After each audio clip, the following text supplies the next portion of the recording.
Dear Heavenly Father, we thank you that we can gather here tonight. We ask that you will provide us your wisdom and insight as we make very important decisions for Silver Creek School Corporation. We ask that you be with our families as they may be traveling and enjoying their summer. We thank you for all that you do. In Jesus' name, amen. Amen.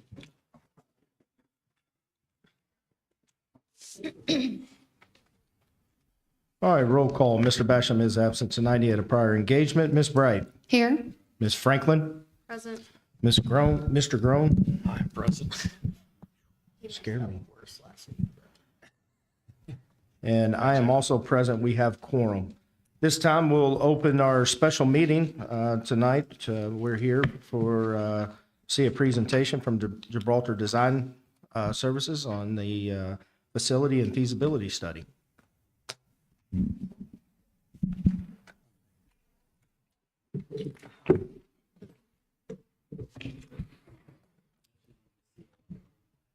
We're not in the way. Everybody can see okay, so we don't move.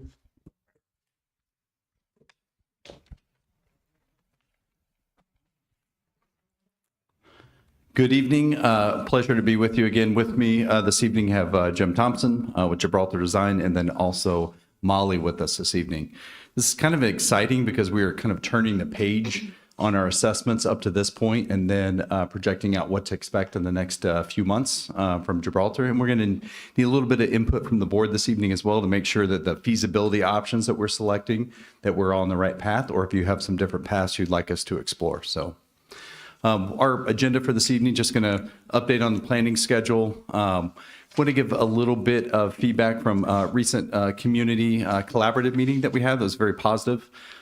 Summary of a needs matrix, moving into some student capacity numbers as well, finalizing with that feasibility study framework that we can expect to return in coming months with more information. As you can see, we have started this journey in February, meeting each month along the way, and then meetings within the meetings, and so we appreciate that opportunity with your staff. And brings us to this evening on June 6th to be able to discuss these feasibility option pathways with you. You've seen some of this information, obviously, district data before, but want to share a little bit of high level. What we did with the community collaborative group was to make sure that we were giving a brief overview of the work that we have done together over the last 4 months to be able to gather some input and some questions that they might have as patrons of the community. But overall, went through the building assessments, went through student capacity, went through the learning environment, everything, that whole journey that we've been together, we're able to accomplish in about 90 minutes with them. So it was a very positive meeting. One of the things that we did to open that meeting was to pull out from this, unique group with, storied history and past in the community about what they value. And I just have some highlights that I wanted to share that was like a common agreement among the group, but very close bonded community. Came across from multiple. I heard we're all dragons, and it kind of gave me the chills a little bit because that feeling that you get when you come into the community. Talked about that small town pride of, what drew people here years ago and what has families continuing to keep and raise their families in this community. We talked about the new age. When you talk about that being a destination district, the secret is out. You have people that are not even from your area that choose to settle here for reasons that you all value in this area as well. And then the opportunities, the other part is talking about a district your size and being a medium-sized district, but you have big school opportunities that you've provided for your students. And so that came across too from that community group. It was very positive, and we are returning with them in August again to give them further information that we are sharing in these meetings. So this summary of needs matrix accomplishes two things. What's nice is this is everything from the facility assessment. You think of those black boxes, bringing forward into like a matrix. And so the idea is that when you start to plan 5 years in advance, what are those big critical items? The nice thing is you have done such a great job with your facilities that you don't have these critical things that have to be addressed right now or in the summer or within the next year, which means you've put your buildings into a really good place.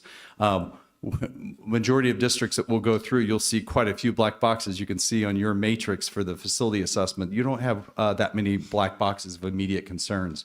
What you do have are just things to keep on the radar down the road. And if you determine to do a project at a certain building, it might be the right time to address some of those check marks that you kind of see on this matrix.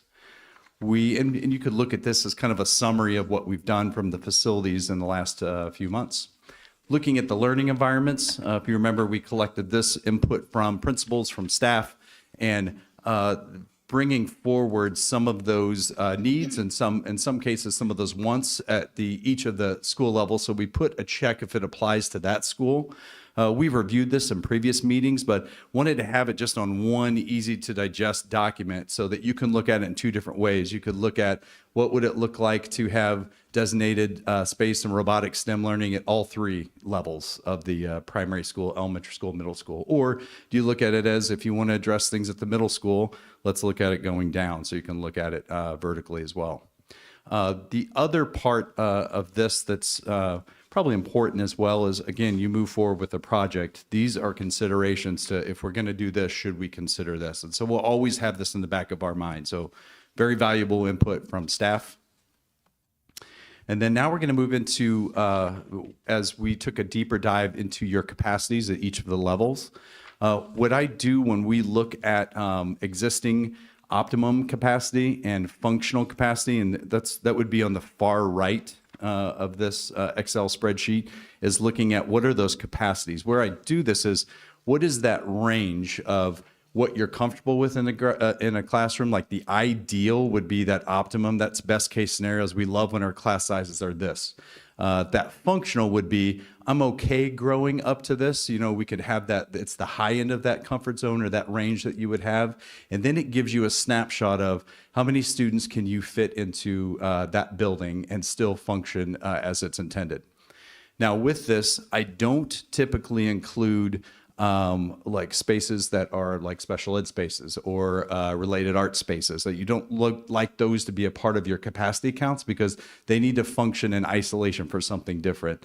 The capacity number that you see for that primary school reflects in an ideal situation, which means you have those two pre-K classrooms existing as pre-K if they were to be pre-K, not considered as kindergarten. If you have your art and your music to be considered as art and music and not as a classroom space, that is how I base this on. So as this primary school in its original intent and design, that comfortable range would be 420 students.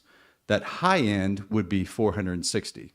I'm sure that question goes to, well, then how do we have 500? How have we been able to fit that? It is because of some of the creative solutions that you've had where you have spaces that you've designated for pre-K that are outside the primary school. So that allowed some space there.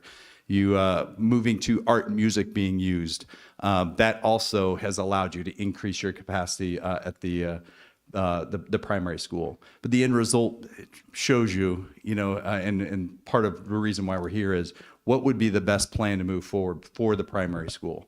And so we're going to talk about that a little bit later. Moving into the elementary school, you can see currently you kind of hover around, that enrollment has been around 900. That existing optimum capacity would mean if you had the best case scenario in every single classroom, it would be about 912. And then on that high end, it would be 1,000. And I'm sure the question goes to 1,000 kids in this school wouldn't be ideal. But if you could go there, what does that mean? It is increasing your classroom sizes, like the students within the classrooms, because if you think of that comfort zone for the primary school is different than it is at the elementary school. Primary school, you like to keep those class sizes smaller, which means you need more classes.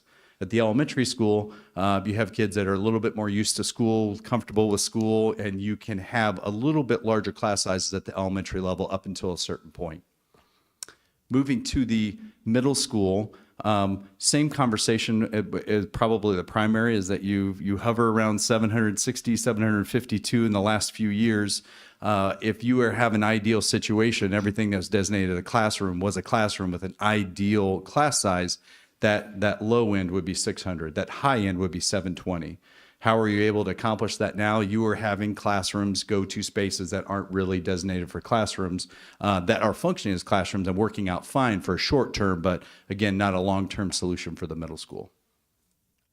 And just want to remind everyone, we've chosen from the beginning, at some point we will circle back to the high school. I've just chosen not to now because you address so many things at the high school, from capacity to enrollment to programming, that we would like that to get settled before we start assessing staff, and then also give you that snapshot long-term for your high school.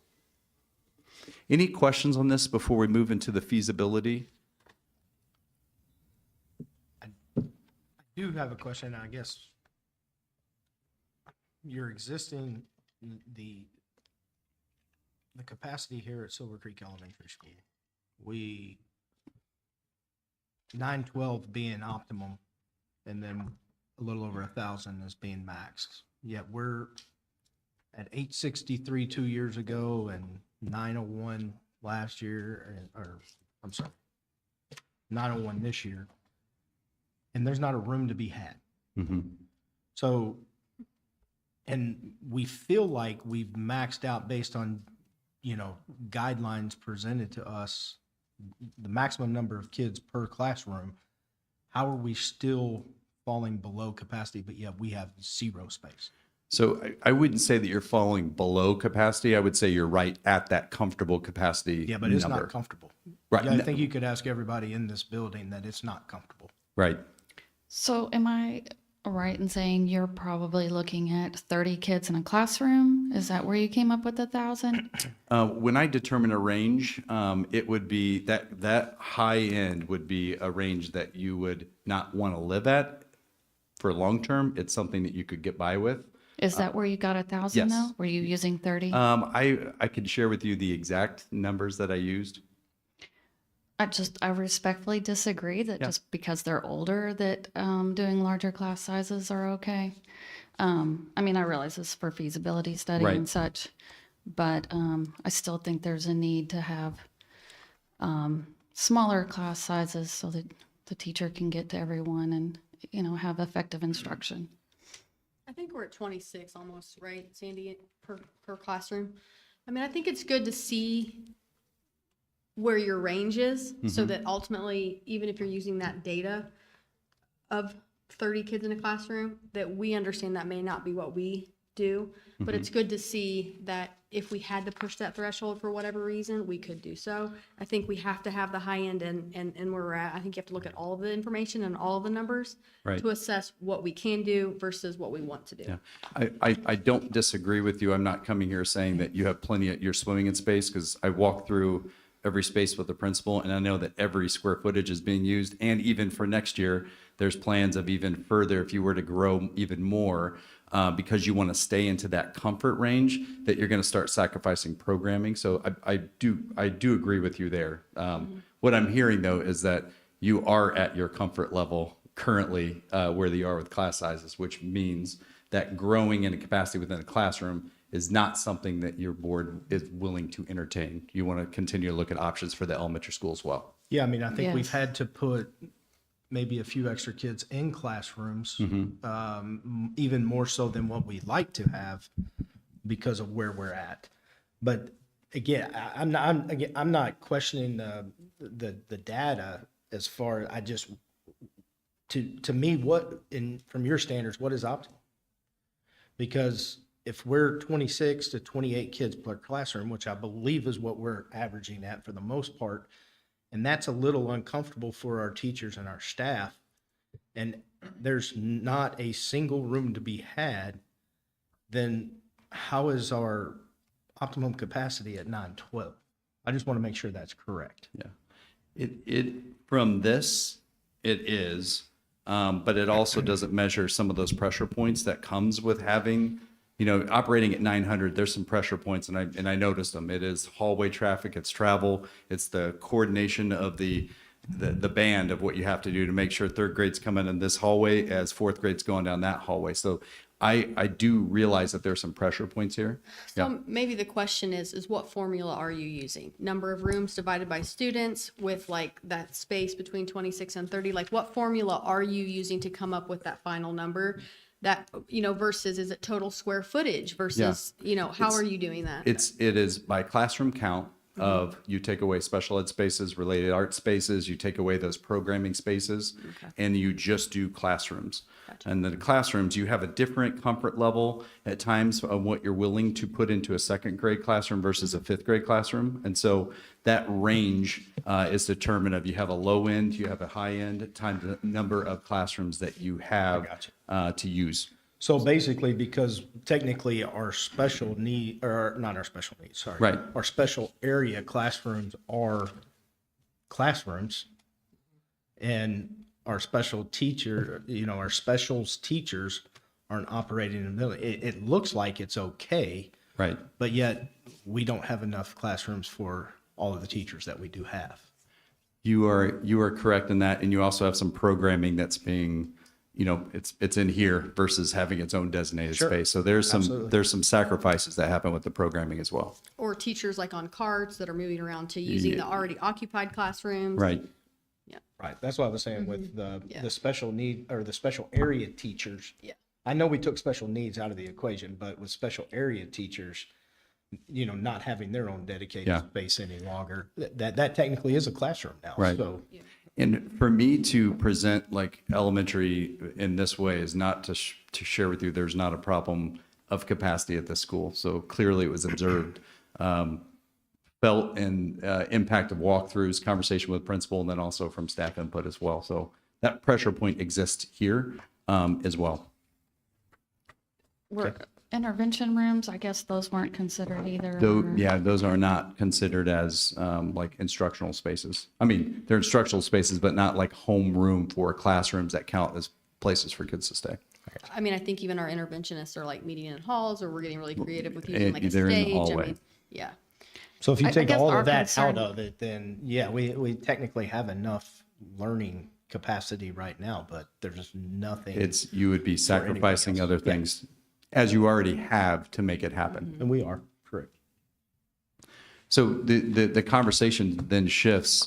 We've identified, the areas of facility improvements. We've identified the area of learning environment improvements. We've looked at the capacity in different ways at each of the buildings. Now we want to present some pathways for us to decide to bring back forward to the board for future. So this is the feasibility study framework. This starts the conversation, but that doesn't end the conversation. These are different pathways that we want to present to you, but we're open for feedback of, have you thought about this? If you're looking at this, consider this as a pathway as well. But we're trying to name them to make it easier to talk about, like in future meetings. But one of the very top one is that classroom expansion options. And so classroom expansion option would be looking at, if you were to add on to every single level, where would you add on? What would it look like? And then what would that impact be to some of the support areas of the building, related arts, serving capacity in your cafeteria, seating capacity, programs, events, all those different things. So one of the options that we want to explore is, what would a classroom expansion look like that would be needed at each level, not just to get you through what you need right now, but to give you a projection of what you may need in the future. Another option would be looking at a new elementary school option and looking at a 3 elementary school option. So it would be looking at 3 elementary schools. The direction would be, do we look at K-5 or K-6? And why that matters is that impacts what happens at the middle school, right? So if you were to do 3 K-6 buildings, and just for exploration to look at what that would look like from a capacity standpoint, K-6, then that means that you are able to have just 7-8 at the middle school, and you solve something at the middle school. The other option would be, if you look at 3 elementaries at K-5, what would that look like? And then what would that look like for the middle school? So if you can see, some of these different options might blend together, because you might still want to talk about the middle school or the expansion option as well. Moving into a new elementary school option that includes an intermediate. And part of the exploration is a conversation, and it's also research, and it's pros and cons behind that, which we've done before for districts, and would be prepared to bring that forward to you as well, to have that thought leadership and that conversation on what an intermediate school provides, what it could provide, what are the pros, what are the cons. But that would be 2 elementary schools, grades kindergarten through 4th grade. Again, show you what that would look like in the district from a capacity standpoint. But then also that current elementary school becomes an intermediate school, grades 5-8, or sorry, 5-6, and then makes the middle school, again, solves a solution for capacity at the middle school, and you have that 7-8 option there. So 2 K4s, one 5-6 building in this current elementary, and then moving middle school to 7-8. The last option that we see as a pathway to determine feasibility would be a new middle school, grades 7-8, which would include adding an athletic campus. Also, the current middle school would become an intermediate serving 5-6. And what would that look like if the middle school becomes an intermediate school? How many sections could you have? What program could you have there with what you currently exist?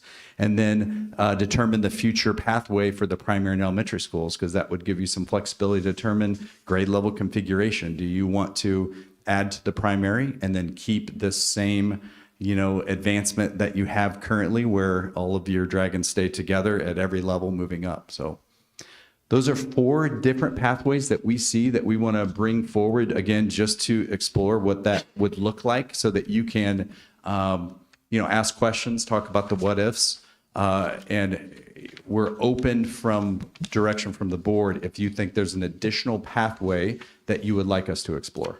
I think maybe the easy part would just be everybody kind of just start and go down, and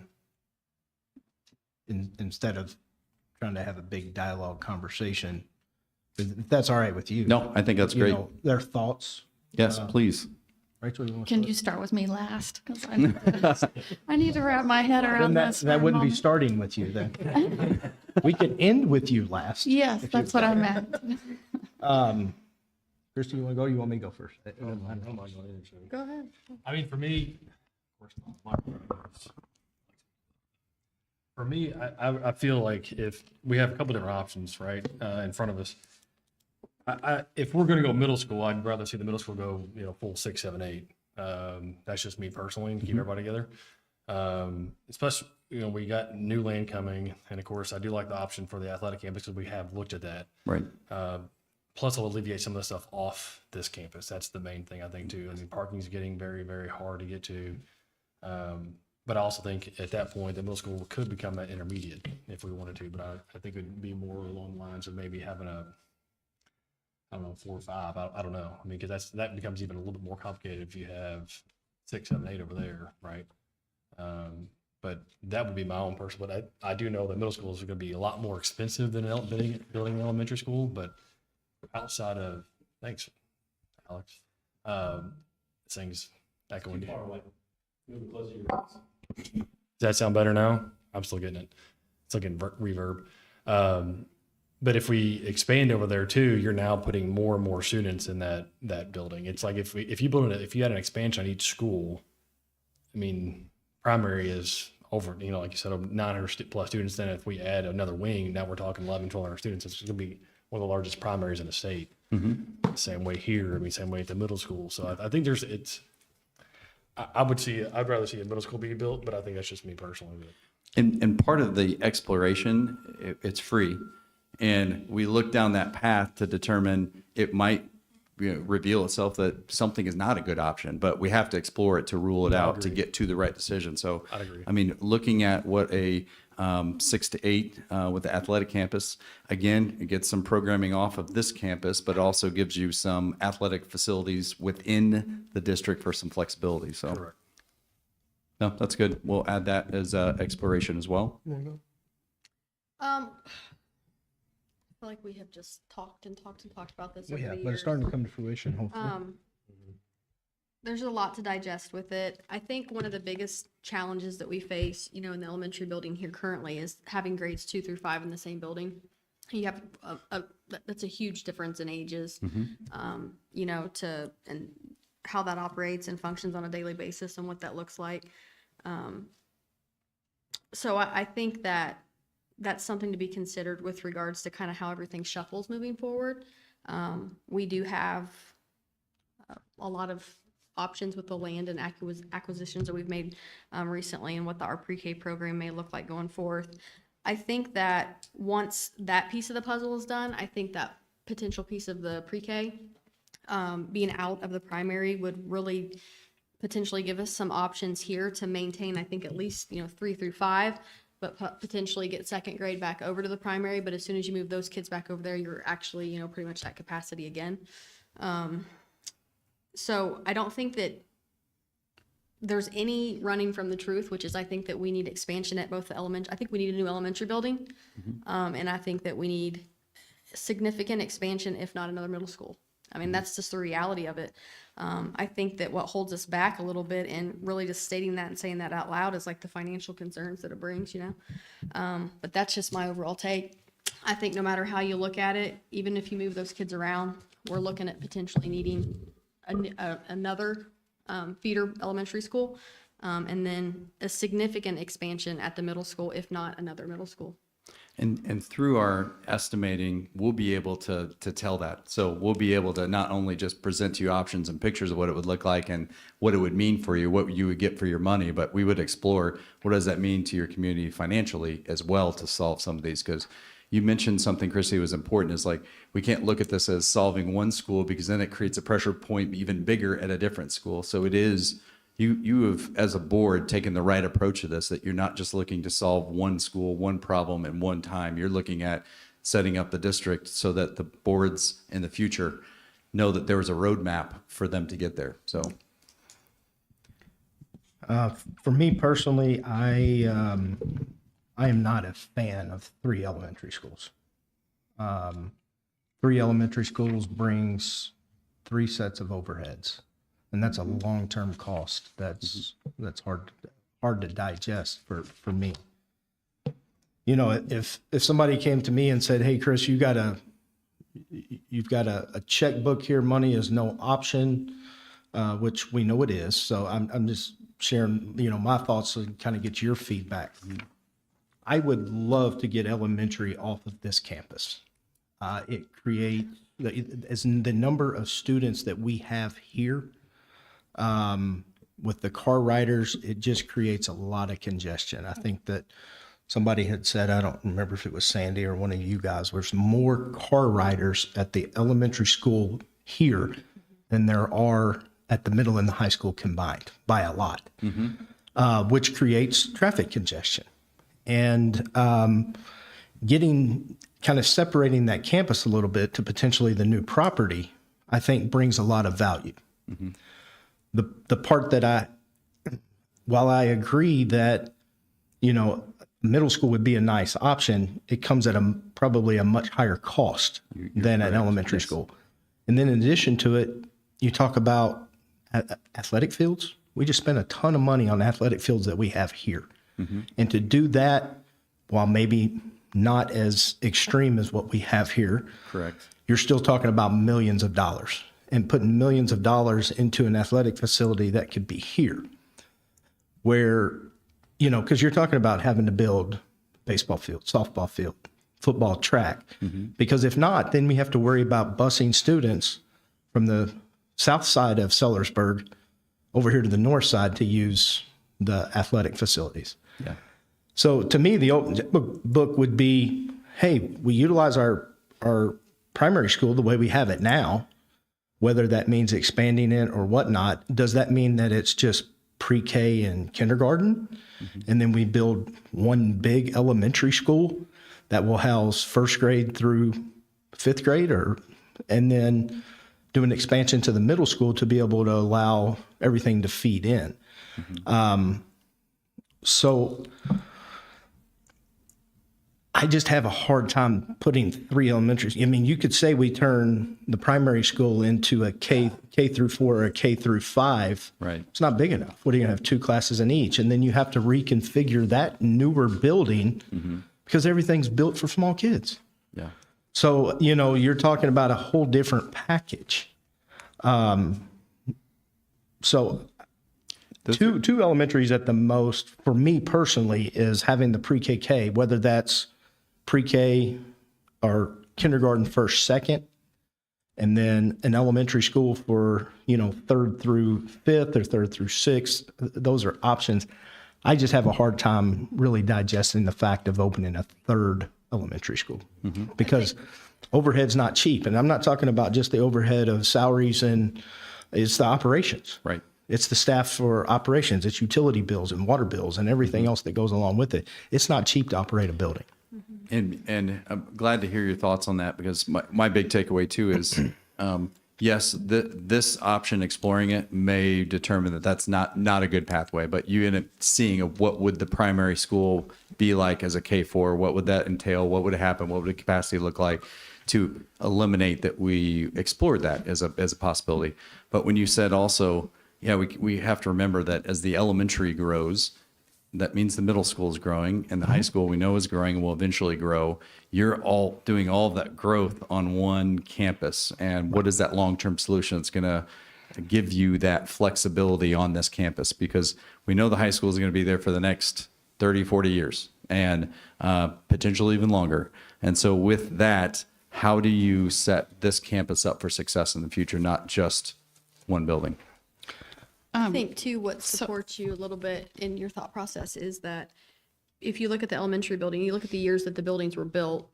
I mean, the elementary It's the oldest building. is the oldest building at this point. And I think that you talk about, like, you know, collaborative learning spaces and what this footprint could be transformed into if we did move an elementary building off of this site, and utilize this footprint here, you know, restructuring what this looks like. I think that kind of supports your vision with that. It does. I think that, you know, for me, with getting all of elementary out of, because this is going to take, even if we keep this as one of our buildings, it's going to take some upgrades, a lot of upgrades.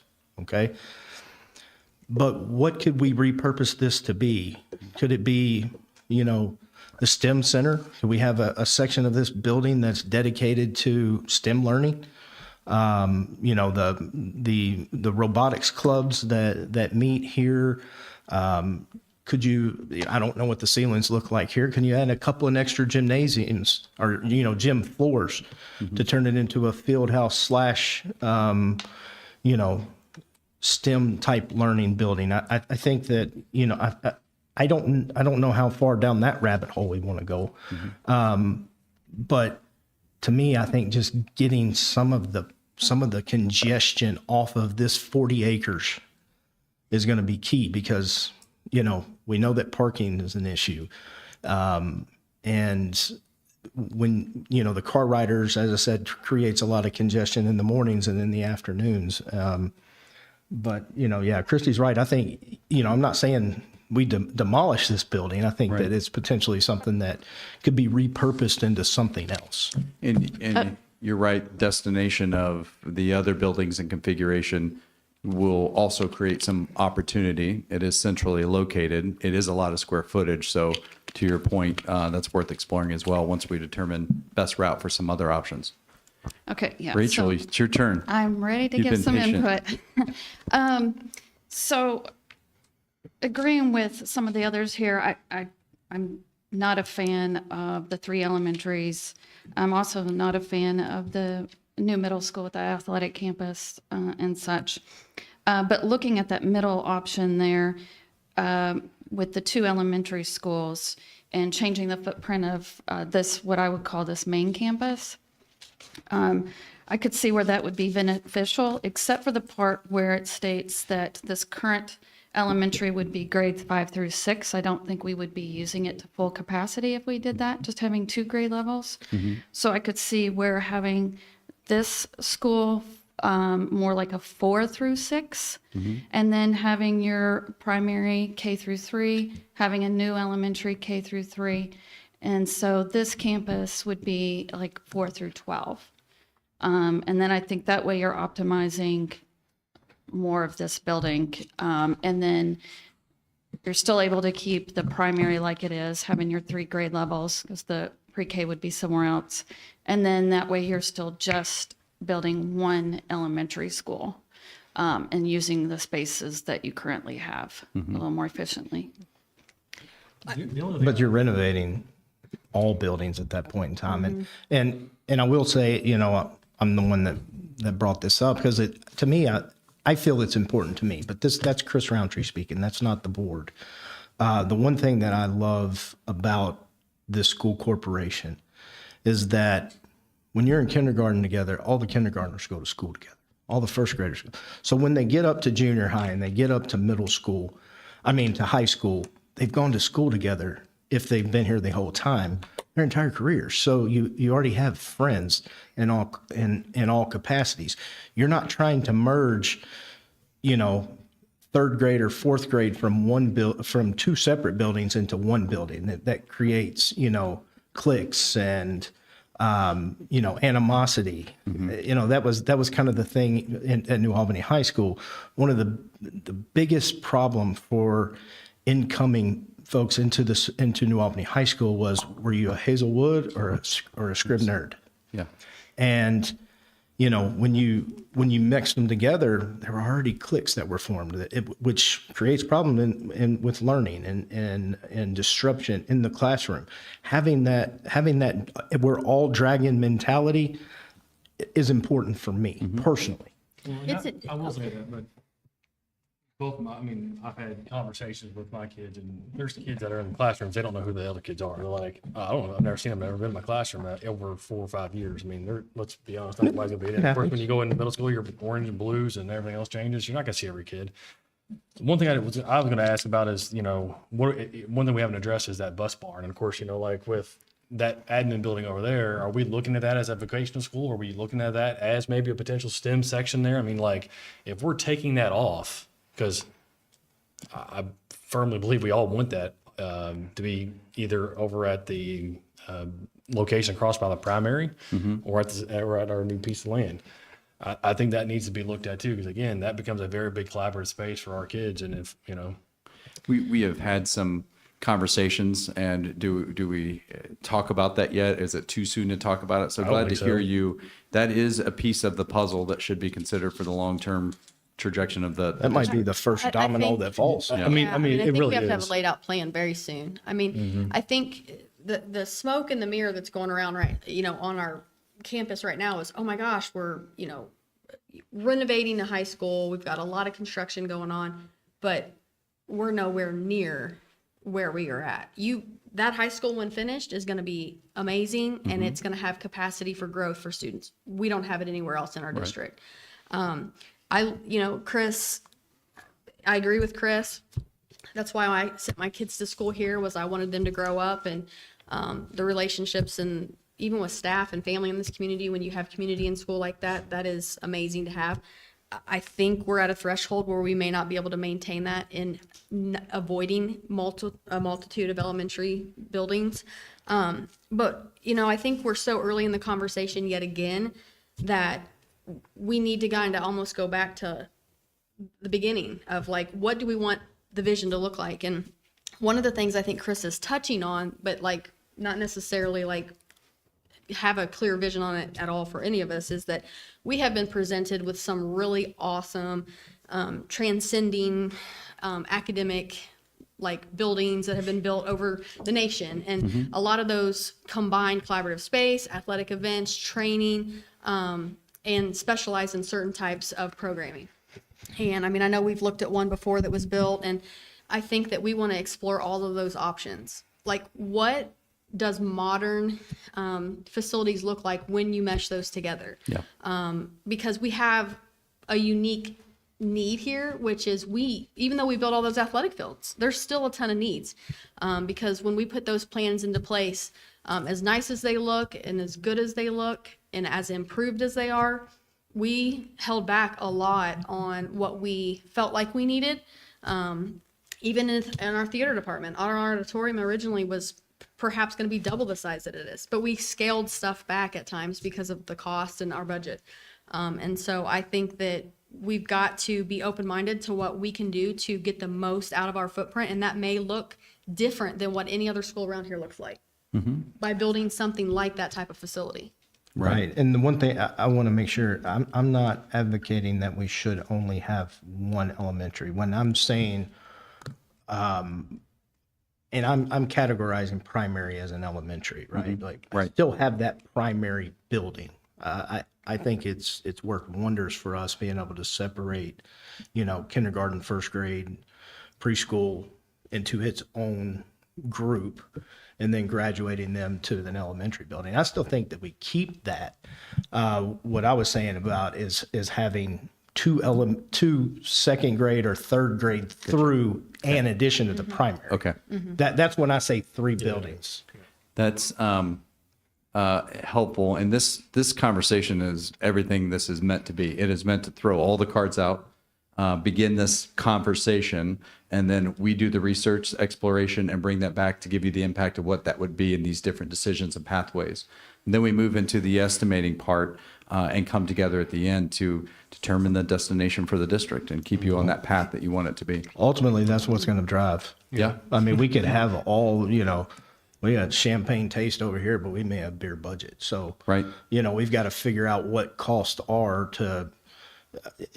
that may throw 2 of these may just throw 2 of those out of the door immediately because of the cost that's associated with it. And when we come back, and as I show the next steps for this, so you know what's going to be happening behind the scenes is we're going to explore, Christy, to your point, exploring those new initiatives and learning environment needs it's not just the building, it's not just adding capacity so you can get more classrooms. It is looking at all aspects of it.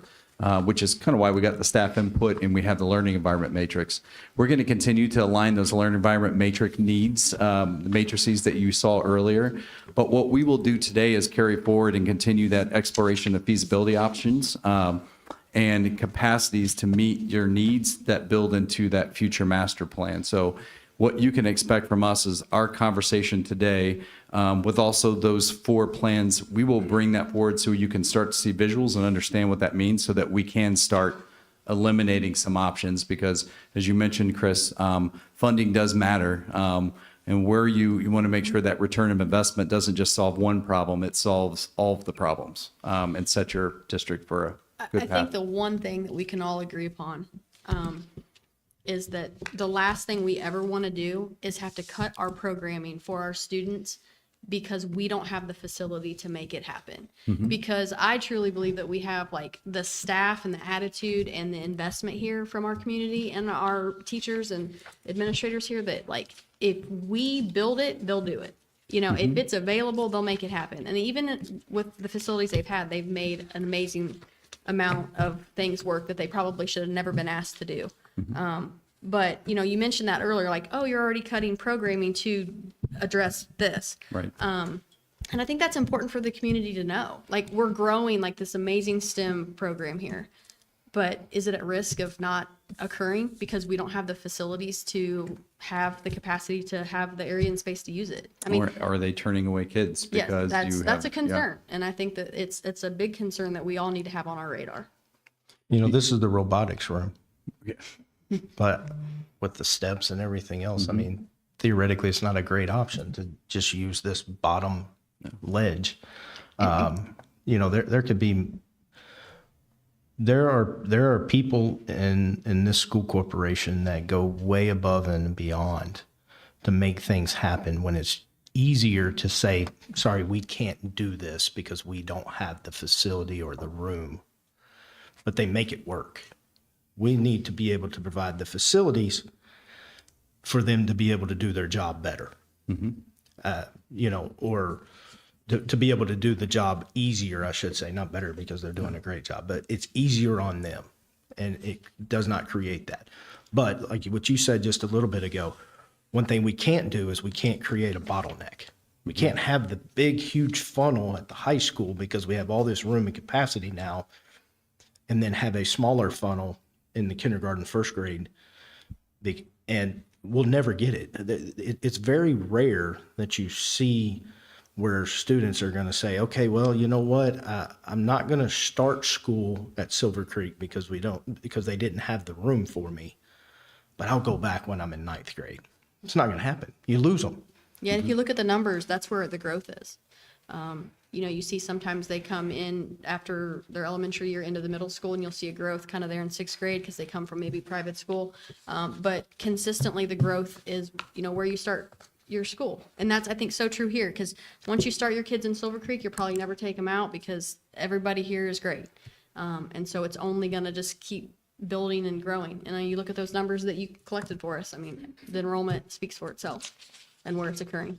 Yeah, I think we determined in the last board meeting, it's 10%, over 10% growth in enrollment. And that steady climb forces you to make some good decisions. Yeah, and I think what was shocking to me, and I don't know if it's still true, but as far as elementary buildings, I think we're in the top 5 in the state, correct? For like the largest enrollment in the state or something in one building, which, I mean, you think about Lake County and Marion County and those elementary schools, like, I think that that's astonishing that here in Sellersburg, Indiana, we have, we're at least in the top level of enrollment for one building for elementary Not students. to mention performance too. You guys do extremely well in that. We do. But So- I mean, but we Kind of to circle back around to what they were saying, that's, as far as the culture and climate of the, the area here, that's one reason I moved to Sellersburg, was intentional so that my son could be with the same group of students all through school. So I think if you are having to adding on at those very young elementary ages and then bringing them together as soon as possible, that's one reason I mentioned the 4th grade here. You're still allowing for them to be with that larger body of students continually on till they graduate. So just kind of wanted to add, that I have that same sentiment as far as, keeping our students together as much as we can. So when we started this journey together, probably almost 7 months ago, it was centered around finding the right partnership to find the right answers. And everything that came from your mouths this evening and from that community meeting was about kids and what kids need, and not, having barriers stop the momentum to get kids what they need in these environments. And so we will do that together. Tonight's conversation has been very transparent, open, honest, and I appreciate it because it's everything that needed to be to get us to the right destination. I appreciate your time. Thank you. Yeah. The work really begins now. If you guys knew how much time we've been tinkering with these different options, you would make fun of me, but it's my pleasure. Thanks for all your work on this. Yep, thank you. Yeah, now your fun starts. Dr. Briggs, at this time, do you have anything else? All right. We have a motion for adjourning the special board meeting. I'd so move. Ms. Franklin makes a motion. Do we have a second? I'll second. Mr. Brown seconds. All those in favor, please say aye. Aye. Those opposed, motion carries 4-0. Special board meeting is adjourned at 6:48. I want to take just a couple minute break and